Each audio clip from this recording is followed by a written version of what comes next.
रघुनंदन राघव राम हरे सिया राम हरे सिया राम हरे रघुनंदन राघव राम हरे सिया राम हरे सिया राम हरे सिया राम हरे सिया राम हरे सिया राम हरे सिया राम हरे सिया राम हरे सिया राम हरे सिया राम हरे सिया राम हरे। बोलो श्री सीतारामचंद्र भगवान की जय। श्री हनुमान जी महाराज की जय। जय जय सीताराम।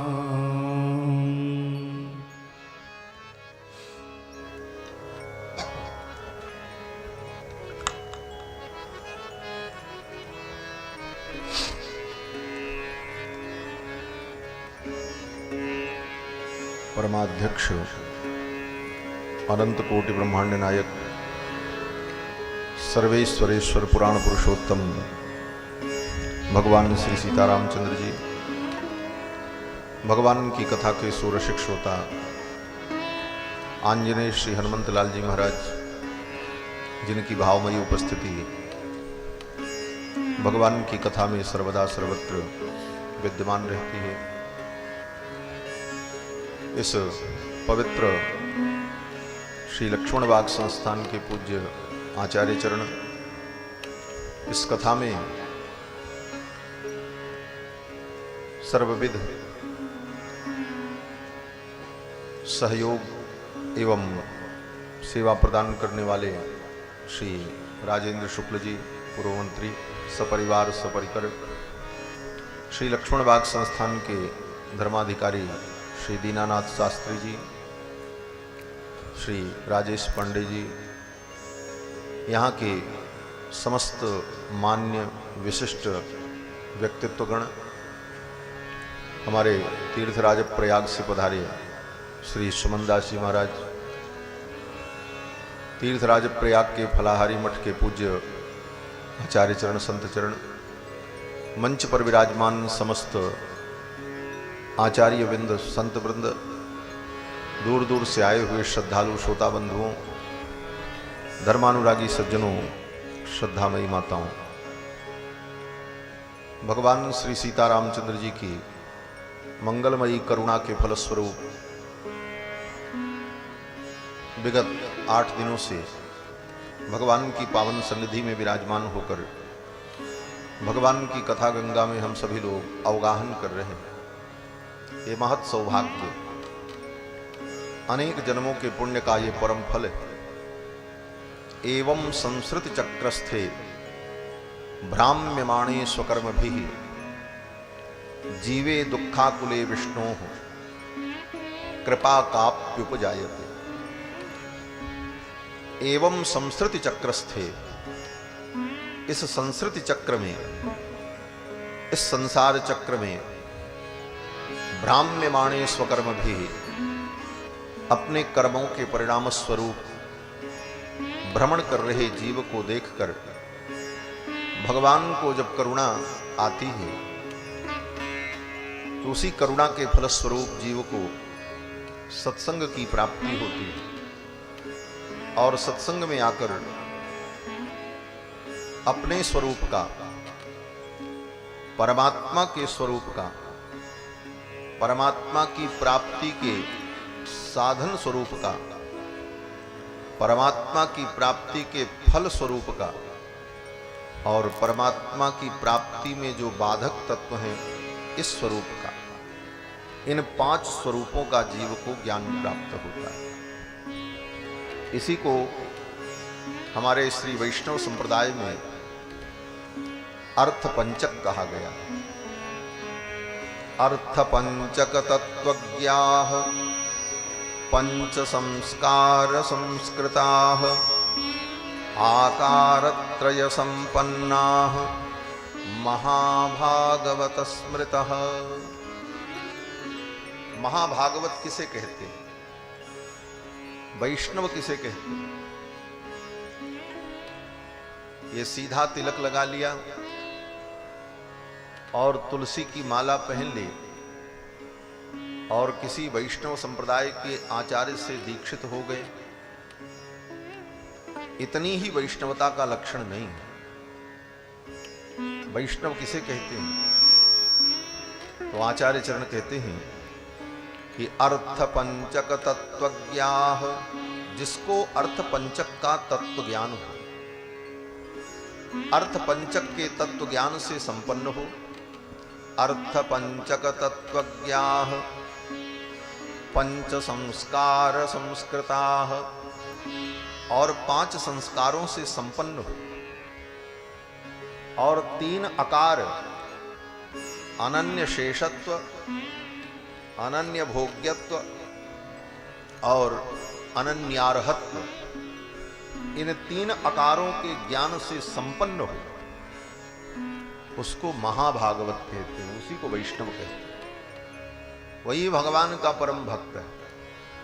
आज वैष्णव होने का हम दंभ तो भर लेते हैं, हम वैष्णव, और वैष्णव होने के नाम पर संप्रदाय की लड़ाई भी लड़ लेते हैं, लेकिन वैष्णवता क्या है, इसी का बोध हमें नहीं प्राप्त हुआ।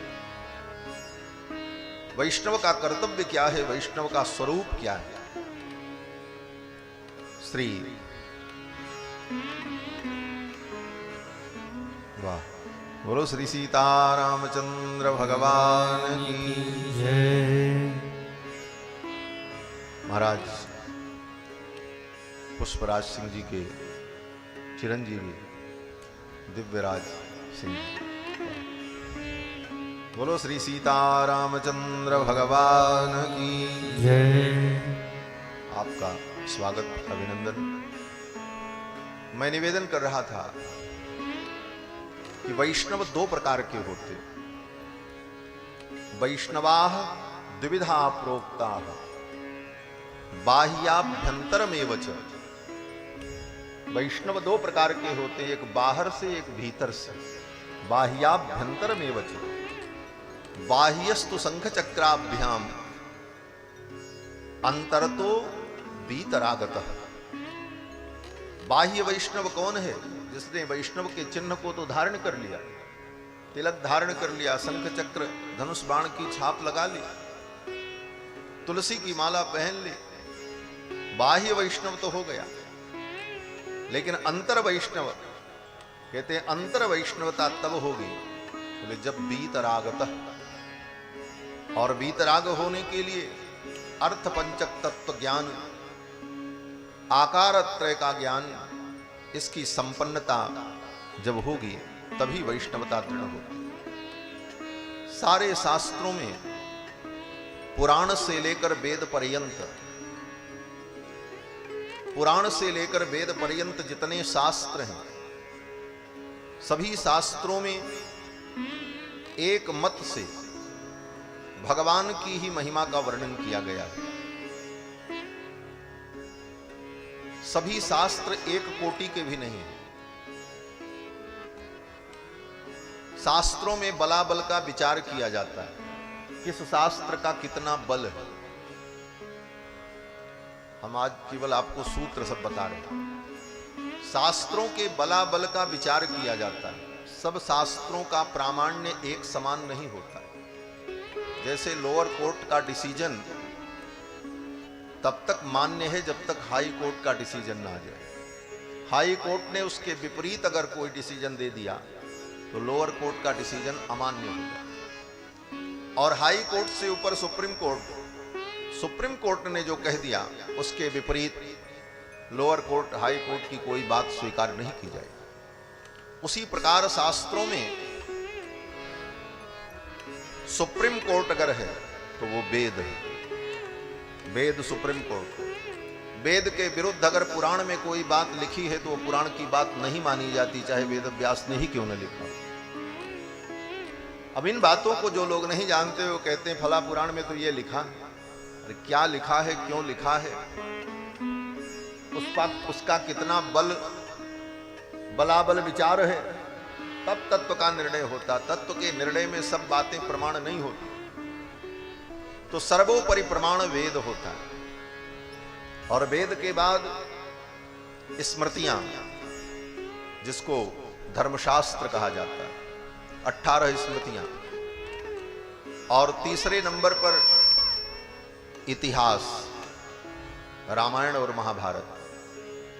और इतिहास में भी रामायण त्रेता युग का है और महाभारत द्वापर युग का है, इसलिए महाभारत से ज्यादा प्रामाण्य रामायण का होता है। अगर वाल्मीकि रामायण के विरुद्ध कोई बात महाभारत में कही गई है तो रामायण की बात मानी जाएगी, महाभारत की नहीं मानी जाएगी, भले वेदव्यास ने कहा। यह प्रामाण्य का विचार किया जाता है इस प्रकार से। और सबसे नीचे पुराण, पुराण चौथे नंबर पर है, 18 पुराण। चौथे नंबर में 18 पुराण जो हैं उनका प्रामाण्य सबसे अवर है। पुराणों का प्रामाण्य तब तक है जब तक इतिहास के साथ, स्मृति के साथ और श्रुति के साथ उसका विरोध न हो। जहां पर श्रुति, स्मृति और इतिहास के साथ पुराण का विरोध होगा, कोई विरुद्ध प्रकरण आएगा, वहां पर पुराण भी प्रमाण की दृष्टि से स्वीकार्य नहीं होता। फिर पुराणों में भी 18 पुराण हैं। 18 पुराण में 6 पुराण सात्विक हैं, 6 पुराण राजस हैं और 6 पुराण तामस हैं, सतोगुणी, रजोगुणी, तमोगुणी। तत्व के निर्णय में पुराण में भी जो सात्विक पुराण हैं, उन्हीं सात्विक पुराणों को प्रमाण के रूप में स्वीकार करके तत्व का निर्णय किया जाता है। सात्विक पुराण में श्रीमद् भागवत महापुराण, विष्णु पुराण, पद्म पुराण, इन पुराणों के आधार पर तत्व का निर्णय किया जाता है। परम तत्व क्या है, तत्व ज्ञान कैसे प्राप्त हो। तो पुराण से लेकर वेद पर्यंत सर्वत्र भगवान की ही महिमा का वर्णन किया गया। वेदे रामायणे चैव पुराणे भारते तथा आदि मध्ये तथा चान्ते हरिः सर्वत्र गीयते। रामायण और वेद पुराण समस्त ग्रंथों में आदि मध्य अंत में एकमात्र भगवान की ही महिमा का वर्णन किया गया। किसी भी देवी देवता की महिमा का जो वर्णन है, उसका उद्देश्य भी भगवान की ही महिमा का वर्णन है। और जो नहीं समझ पाते वो लोग मान लेते हैं फला देवता की इतनी महिमा, चलो इन्हीं पूजा करते रहे, उसी में लग जाते। मूल रूप से भगवान की ही महिमा का वर्णन वेद से लेकर पुराण पर्यंत है। और केवल एक वानगी कह करके हम आगे बढ़े। सबसे बड़ा सर्वोपरि ग्रंथ वेद, और वेद के जितने मंत्र हैं, उन मंत्रों का जब भी उच्चारण किया जाता है तो सबसे पहले भगवान का ही नाम लिया जाता है। कोई भी वेद मंत्र पढ़ो, किसी भी देवता का मंत्र हो, चाहे गणेश जी का मंत्र हो, चाहे सूर्य भगवान का मंत्र हो, चाहे देवी का मंत्र हो, कोई भी मंत्र व्यक्ति पढ़ेगा तो पहले भगवान का नाम लेना पड़ता है। कैसे? जैसे गणेश जी का मंत्र पढ़ना हो तो क्या कहेंगे? हरिः ओम गणानां त्वा गणपतिगुं हवामहे। तो गणानां त्वा गणपतिगुं हवामहे, गणेश जी का मंत्र पढ़ने के पहले क्या बोलना पड़ेगा? हरिः ओम, भगवान हरि का नाम लेना पड़ेगा। देवी का मंत्र भी पढ़ो तो हरिः ओम अम्बे अम्बिकेम्बालिके नमानयति कश्चन ससत्यस्वकः सुभद्रिकां कां पीलवासिनीम्। हरिः ओम, भगवान हरि का ही स्मरण करना हो। भगवान हरि का स्मरण किए बिना, भगवान हरि का नाम लिए बिना किसी भी देवता के मंत्र में उस शक्ति का आधान ही नहीं होगा कि उस मंत्र के द्वारा उस देवता को हम बुला सकें अथवा उसका समादर कर सकें और समर्चन कर सकें। ये भगवान हरि की महिमा है। किसी भी देवता की आप पूजा करने चलो, कोई भी अनुष्ठान करो, कोई भी यज्ञ करो, कोई भी विधान करो, यहां तक कि साध तर्पण पिंड दानादि कर्म भी करो, कोई भी कर्म करने चलो तो पहले क्या करना पड़ेगा? वे पहले पंडित जी कहेंगे कि आचमन करो, जल पी करके शुद्ध हो जाओ, तो आचमन करते समय क्या कहना पड़ेगा? ओम केशवाय नमः, नारायणाय नमः, माधवाय नमः। भगवान केशव, नारायण, माधव, भगवान हरि का नाम लेकर के ही हम पवित्र होंगे। वहां सूर्याय नमः, कुबेराय नमः, इंद्राय नमः, वरुणाय नमः, किसी देवी देवता का नाम नहीं होगा, भगवान का ही नाम। केशवाय नमः, माधवाय नमः, नारायण, गोविंदाय। इसके बाद बोले हम स्नान करके पवित्र होकर के आए हैं। बोले तुम कितना भी पवित्र होकर के आओ, गंगा स्नान करके आओ, पंचगव्य से स्नान करके आओ, लेकिन पूरी पवित्रता तो तब होगी जब तुम्हारे हृदय में भगवान का स्मरण हो। तब क्या करना होगा? तब आचार्य ब्राह्मण कहेंगे अब अपने ऊपर जल छींट करके भगवान हरि का स्मरण करो। कैसे? बोले अपवित्र पवित्रो वा सर्वावस्थांगतोऽपि वा जह स्मरेत पुंडरीकाक्षम सवाह्याभ्यंतर शुचिः। अगर तुम पवित्र हो, अपवित्र हो, सर्वावस्थांगतोऽपि वा, सभी अवस्थाओं को प्राप्त हो चुके हो, तो भगवान का स्मरण करो। यह स्मरेत पुंडरीकाक्षम, अगर भगवान पुंडरीकाक्ष का स्मरण करते हो तो सबाह्याभ्यंतर शुचिः, जो पुंडरीकाक्ष का स्मरण कर लेता है वो भीतर बाहर से पवित्र हो जाता है। तो भीतर बाहर से पवित्र होने के लिए भी भगवान का ही स्मरण करना पड़ेगा। भले आप पूजा किसी देवी देवता की करने बैठो, स्मरण तो भगवान का। उसके बाद आचार्य कहेंगे अब संकल्प करो, हम यज्ञ करेंगे, पूजा करेंगे, जो भी करना हो उसका संकल्प करो। तो संकल्प में भी सबसे पहले भगवान का ही नाम लेना पड़ेगा। क्या कहना पड़ेगा? बोले विष्णुर्विष्णुर्विष्णु श्रीमद्भगवतो महापुरुषस्य विष्णोराज्ञया प्रवर्तमानस्य, यही कहना पड़ेगा कि भगवान परब्रह्म परमात्मा सच्चिदानंद भगवान हरि जो विष्णु हैं, उनकी आज्ञा से प्रवर्तमान ये संसार है। इस संसार को चलाने के लिए, बनाने के लिए आदेश कौन जारी करता है?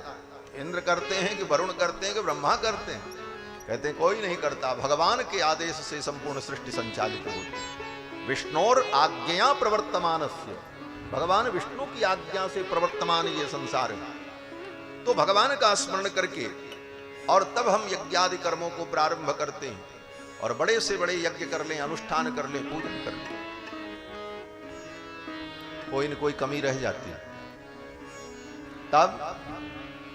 तब अंत में आचार्य कहते हैं अब एक काम करो, सब तुमने किया लेकिन कोई कमी रह गई हो, अब वो कमी कैसे दूर होगी?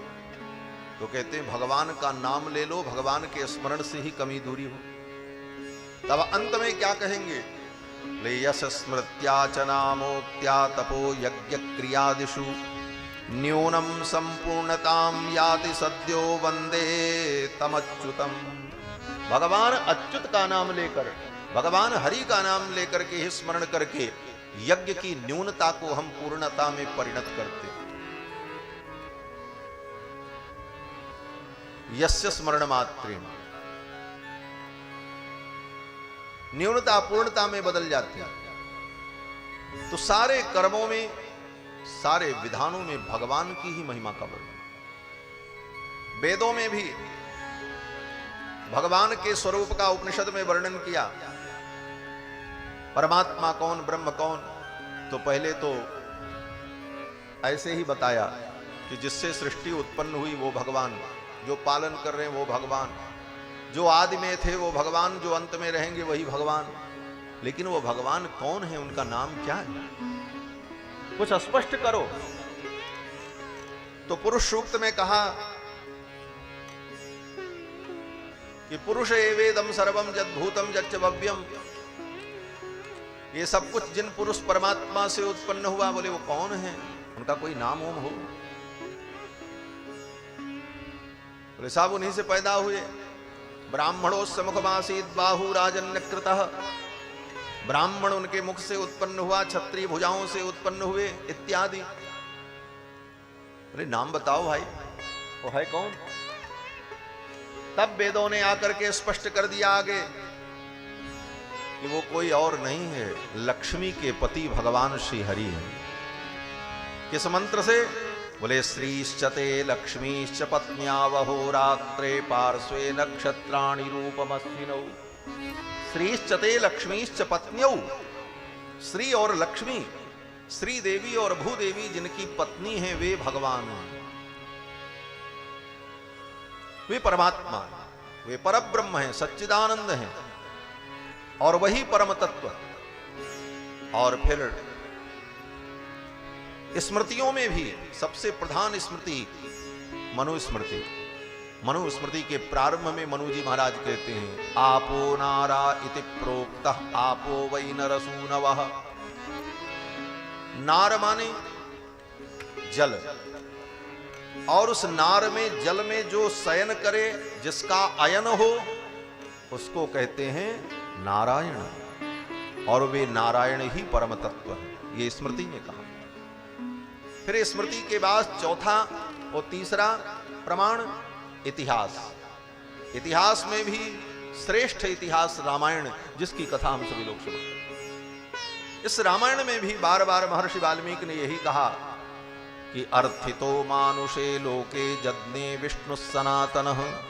भगवान सनातन परमात्मा हरि ही राम के रूप में प्रकट। महाभारत में भी वेदव्यास जी ने भगवान हरि को ही परम तत्व कहा, और फिर पुराणों में भी सभी सात्विक पुराणों में भगवान हरि को परम तत्व के रूप में स्थापित किया। इन समस्त प्रमाणों के आधार पर वेद से लेकर पुराण पर्यंत समालोचना करने पर, समीक्षा करने पर, आलोडन करने पर यही निष्कर्ष प्राप्त होता है कि एकमात्र परमात्मा श्री हरि भगवान श्रीमन नारायण, भगवान नारायण ही परब्रह्म परम तत्व हैं, और वही विविध रूप में अवतार लेकर रामकृष्ण आदि रूप में आकर विविध लीलाओं के द्वारा जीवों का मंगल करते हैं, लोक मंगल करते हैं। उन परम तत्व परमात्मा का बोध, उन्हें जानना, उनका चिंतन करना, उनकी लीलाओं का अनुसंधान करना, यही भक्ति, यही उपासना है, यही परम ज्ञान है। और यही हमको आपको समझना है। पहले तो अपने आप को समझना, हम कौन हैं, आत्मबोध। हम कौन हैं? शरीर है? बोले हम शरीर नहीं है, आत्मरूप है। और किसके अंश हैं? बोले भगवान नारायण के अंश हैं, और किसी के अंश नहीं। तो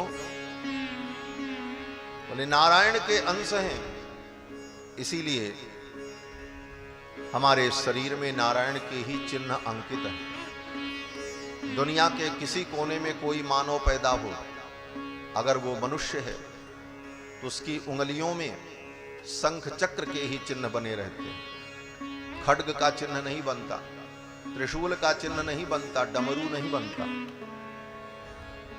ज्योतिष शास्त्र कहता है समस्त मनुष्यों की उंगलियों में शंख चक्र के ही चिन्ह हैं। क्यों? बोले हम चक्रपाणी के अंश हैं, क्योंकि भगवान ने गीता में कहा ममैवांशो जीवलोके जीवभूत सनातनः। ये जीव मेरे अंश हैं और मैं सनातनी, इनका अंश ही हूं, मैं शेषी हूं, ये मेरे शेष भूत है।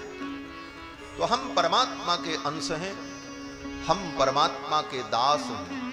दास भूता स्वतः सर्वे ह्यात्मन परमात्मनः। सभी आत्माएं परमात्मा की दास भूता हैं, और अपने इस स्वरूप को समझना यही आत्मबोध है। लोग कहते हैं आत्मज्ञान प्राप्त करो। क्या आत्मज्ञान? बोले आंख बंद करके अपनी आत्मा का चिंतन करो। क्या अपनी आत्मा को तुम देख पाओगे? दीपक से स्वयं दीपक अपना दर्शन थोड़ी करता है। आत्मा स्वयं दृष्टा है। दृष्टा स्वयं का अनुभोक्ता होता है, दृष्टा नहीं होता। ये आत्मा दृष्टा अगर है तो आत्मा अपने को कैसे देखे? तब आत्मदर्शन का अर्थ क्या है? बोले आत्मदर्शन का मतलब यह है अपने स्वरूप को जानना। हम भगवान के दास हैं। ऐसा नहीं है कि आप अलग खड़े होकर के अपनी आत्मा को अपने से भिन्न देखोगे। क्या देखोगे आत्मा? आत्मदर्शन का मतलब क्या है? आत्मदर्शन का मतलब यही है कि हम भगवान के दास हैं, यह बात हमारे हृदय में बैठ जाए। हम तो दास भये हैं खासे और सियबर रूप पियासे। आई दीनता बात बन गई सब सियजू की करुणा से। हम तो दास भये हैं खासे, हम तो भगवान के दास हैं। यह अपने स्वरूप का बोध। और भगवान कौन है, परम तत्व कौन है, इसका बोध। और उन परम तत्व को पाने के लिए साधन क्या है? बोले सभी साधनों पर विचार 9 दिन की कथा में हम लोगों ने किया है। कर्म, ज्ञान, भक्ति और निष्कर्ष यही निकला, शरणागति, भगवान को समर्पण हो जाना, यही सर्वोपरि साधन। तो साधन के स्वरूप का बोध। और भगवान मिलेंगे, इसका फल क्या है? बोले संसार का फल भोगादि नहीं, भगवान के मिलने पर भगवान की सेवा, भगवान का कैंकर्य प्राप्त हो, ये परम फल। और भगवान की प्राप्ति आज तक नहीं हुई, इसका बाधक कौन था? बोले हमारा ज्ञान। हम संसार के प्रति मोहग्रस्त थे, इस कारण भगवत चरणों तक नहीं पहुंच पाए। इसलिए मोह और अज्ञान क्या है, इसके स्वरूप को जानना और उससे मुक्त होना, यही सत्संग का फल है। इन्हीं सारे विषयों की चर्चा कथा के माध्यम से होती है। बाकी नाचना, गाना, गीत, संगीत, ये सब तो केवल उसका पोषक है। तत्वतः इन्हीं बातों को जानना सत्संग का स्वरूप है। आत्म स्वरूप, परमात्म स्वरूप, साधन स्वरूप, बाधक स्वरूप और प्राप्ति के फल का स्वरूप, इसी को अर्थ पंचक कहा जाता है। इस अर्थ पंचक को ठीक ठीक जानना, यही वैष्णवता है, यही वैष्णव का स्वरूप है। और रामायण में भी इन्हीं सारे विषयों का वर्णन किया जाता है। जीव के स्वरूप का वर्णन किया। जीव का स्वरूप क्या है, कल की कथा में आप सभी लोगों ने श्रवण किया। लक्ष्मण जी महाराज जीवाचार्य हैं और लक्ष्मण जी ने भगवान से कहा, मैं आपका दास हूं, आप मुझे ले चलोगे, मैं कृतार्थ हो जाऊंगा, आपका प्रयोजन पूर्ण हो जाएगा। हम आपके विधेय हैं, हम आपके लिए हैं। इस प्रकार अपने स्वरूप का वर्णन लक्ष्मण जी ने किया। यही जीव का स्वरूप। भगवान का स्वरूप क्या है? बोले भगवान के स्वरूप का वर्णन ऋषियों ने किया, मुनियों ने किया, परशुराम जी ने किया, सो आपने सुना ही सुना। भगवान की प्राप्ति का साधन क्या है? बोले लक्ष्मण जी ने कल करके दिखा दिया, शरणागति की भगवान का। और भगवान की प्राप्ति में बाधक क्या है? बोले धर्माभास, कर्तव्याभास। जो कर्तव्य है उस कर्तव्य को न समझकर तदभिन्न किसी कर्तव्य को कर्तव्य मानकर मूल कर्तव्य से हम विचलित हो जाएं, यही धर्माभास भगवान की प्राप्ति में बाधक है। और इसके विषय में लक्ष्मण जी ने कहा, ऐसी स्थिति हो तो ऐसे धर्म का त्याग कर देना चाहिए। तजिए ताहि कोटि बैरी समजद्यपि परम सनेही जाके प्रियन राम। लक्ष्मण जी ने अपने पिता तक का त्याग कर दिया। अहम तावन महाराजे पितृत्व नोपलक्षय। लक्ष्मण जी कहते हैं, मैं महाराज दशरथ में पितृत्व नहीं देखता हूं, उनके अंदर मुझे पितृधर्म नहीं दिखाई पड़ता। पितृधर्म भी अगर हमें दिखाई पड़ता है तो रघुनाथ जी में दिखाई पड़ता है। त्वमेव माता च पिता तुम। यही रामायण का रहस्य है। कल की कथा में आप सभी लोगों ने श्रवण किया कि भगवान चित्रकूट पधारे और चित्रकूट में भगवान का मन रमण करता है। चित्रकूट में भगवान पर्णकुटी बना करके निवास करने लगे और चित्रकूट में भगवान की बड़ी सुंदर सुंदर ललित लीलाएं हुई। चित्रकूट के ठाकुर बड़े रसिक ठाकुर, रसिया हैं। इसीलिए वेदव्यास जी ने कहा कि चित्रकूटालयम रामम इंदिरानंद मंदिरम। चित्रकूट के ठाकुर जो हैं, चित्रकूट बिहारी, इंदिरानंद मंदिरम, लक्ष्मी जी के आनंद मंदिर है, श्री जी के आनंद मंदिर है, सीता जी के आनंद मंदिर है। और सीता जी को, श्री जानकी जी को जो आनंद चित्रकूट में भगवान के द्वारा प्राप्त हुआ, वह आनंद जानकी जी को न अयोध्या में मिला, न मिथिला में मिला, न पंचवटी में मिला, न कहीं प्राप्त। चित्रकूट में भगवान रसिक लीला करते हुए श्री जानकी जी का अपने कर कमल से श्रृंगार करते सुंदर सुंदर पुष्पों को लाकर पुष्प का ही भगवान आभूषण बनाते हैं। सुंदर पुष्प की कलियों को चुनकर उनको गूंथ कर सुंदर बाजूबंद, कमर की करधनी, कड़े छड़े, गले का हार, केशपाश, इन समस्त आभूषणों के रूप में पुष्प की लड़ियों को बनाकर भगवान जानकी जी का अपने कर कमल से श्रृंगार करते हैं। गोस्वामी तुलसीदास जी ने वर्णन किया, एक बार चुनि कुसुम सुहाए, निज कर भूषण राम बनाए। एक बार चुनि कुसुम सुहाए, एक बार चुनि कुसुम सुहाए, निज कर भूषण राम बनाए, निज कर भूषण राम बनाए। सीतहि पहिराए प्रभु सादर, सीतहि पहिराए प्रभु सादर, बैठे फटीक शिला पर सुंदर, बैठे फटीक शिला पर सुंदर। एक बार चुनि कुसुम सुहाए, एक बार चुनि कुसुम सुहाए, एक बार चुनि कुसुम। अपने कर कमल से चुन चुन कर सुंदर पुष्पों से जानकी जी का श्रृंगार करते हैं भगवान चित्रकूट। निज कर भूषण राम बनाए, सीतहि पहिराए प्रभु सादर। आदर पूर्वक सीता जी का श्रृंगार किया। सीता जी के लिए चित्रकूट में भगवान अपने हाथों से बिस्तर लगाते हैं। कहां वहां गद्दा बिस्तर मिलेगा?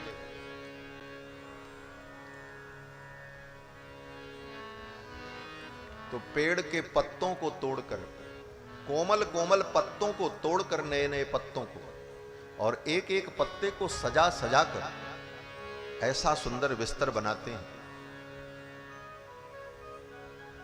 कि वैसा बिस्तर किसी राजमहल में भी किसी को सुख नहीं दे सकता। ठाकुर जी ने अपने कर कमल से जानकी जी के लिए शैया तैयार की। श्री गोस्वामी जी महाराज वर्णन करते हैं कि निज कर राजीव नयन, निज कर राजीव नयन, पल्लव दल रचित शयन। पल्लव दल रचित शयन, पल्लव से शयन बिस्तर तैयार कर। पल्लव दल रचित शयन, सुमननि भूषण विभाग, अंग अंगनि लिखे धातुराग। का कहो तिलक करनि कला निधान की। सुंदर पल्लव का बिस्तर लगाते, सुंदर रंग बिरंगे चंदन तैयार करके, और उस चंदन के द्वारा जानकी जी के मुखमंडल पर भगवान अपने कर कमल से पत्रावली का निर्माण करते। पत्रावली जानकी जी के मुख पर, भौहों के ऊपर, और यहां से लेकर कपोल तक, नासिका पर, चिबुक पर चंदन के द्वारा भगवान ऐसी चित्रकारी करते कि उस चित्रकारी के अंदर श्री रघुनाथ जी की लीलाओं का दर्शन होता। अपनी दिव्य लीलाओं की चित्रकारी रघुनाथ जी ने जानकी जी के मुख कमल पर। का कहो तिलक करनि कला निधान की। क्या कला है रघुनाथ जी की कि जानकी जी के मुख पर जब पत्रावली का निर्माण करते हैं तो उस पत्रावली को दूर से देखने पर आप उसे पढ़ सकते हो, जैसे कुछ लिखा हो। क्या लिखा है? बोले श्री सीता सहस्र नाम। सीता जी के सहस्र नाम को भगवान लिख देते हैं उनके मुखमंडल पर। और नजदीक से देखो तो उस पत्रावली में राम जी की दिव्य लीलाओं का दर्शन हो। ऐसी कला ठाकुर जी।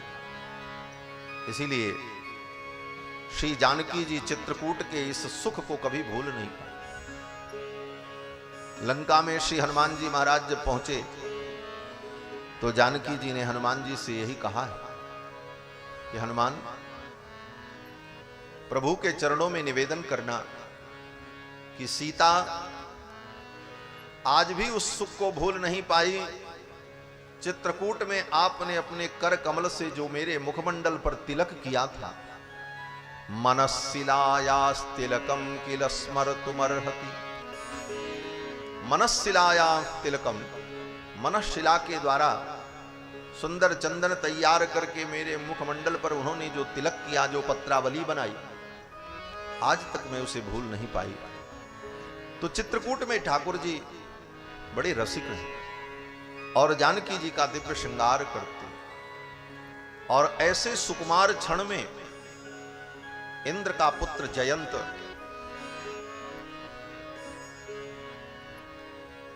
भगवान के बल की परीक्षा लेने आता है। ये कथा गोस्वामी जी ने वर्णन किया है, लेकिन इस घटना का वर्णन महर्षि वाल्मीकि ने यहां पर नहीं किया है। वाल्मीकि जी ने इस घटना का वर्णन सुंदर कांड में किया है, क्योंकि इस घटना का ज्ञान किसी को नहीं था। जयंत आया और जयंत को भगवान ने जो दंड दिया, इस घटना का ज्ञान लक्ष्मण जी को भी नहीं हुआ था, जबकि लक्ष्मण जी साथ में थे। इसलिए इस घटना का वर्णन यहां पर महर्षि वाल्मीकि ने नहीं किया। कोई चर्चा वाल्मीकि जी ने यहां पर नहीं की। सुंदर कांड में केवल 2 श्लोकों में, 3 श्लोकों में ये चर्चा प्रकट हुई। इधर भगवान चित्रकूट में सुखपूर्वक निवास करते हैं।